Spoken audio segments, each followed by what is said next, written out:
Allah Azza wa Jalla, He says in Surah Al-Muddathir, وَرَبَّكَ فَكَبِّرْ وَرَبَّكَ فَكَبِّرْ. The waw in the beginning is like the English capital letter. Like when you start a new sentence, you begin with capital letter. In Arabic, waw can be used for many things, over 21 things. One of them is al-istinaf, to start a new sentence. So you could think of the waw in the beginning as a new sentence. The rest of the ayah says, رَبَّكَ فَكَبِّرْ. Now listen to this carefully. What's the first letter you hear when I say رَبَّكَ? What's the first letter of the Arabic alphabet that you hear? Everybody heard the ra? رَبَّكَ. Now listen for the last letter. رَبَّكَ فَكَبِّرْ. What's the last letter you heard? Okay. Now listen carefully for the second letter. رَبَّكَ. What's the second letter? رَبَّكَ.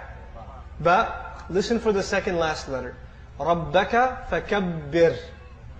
What's the second last letter? Ba. رَبَّكَ. What's the third letter? Kaf. رَبَّكَ فَكَبِّرْ. What's the third last letter? You notice something? It's spelled backwards and forwards the same way. It's spelled backwards and forwards the same way. In English literature, we call this a palindrome. Something that spells backwards and forwards the same way. Like Bob or race car. Race car is an interesting palindrome in English. Allah Azza wa Jal gave our Messenger sallallahu alaihi wasallam words that He didn't write down. وَمَا تَخُطُّهُ بِيَمِينِكَ. Allah tells him, you didn't write anything down with your hand. You don't know how to write. So this is entirely an oral exercise for the Messenger sallallahu alaihi wasallam.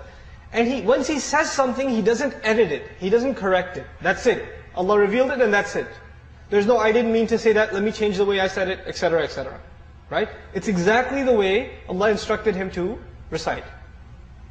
The challenge for mankind is, you see, the ayah, the simple translation of the ayah would be, declare the greatness only of your Lord. That would be a simple translation of what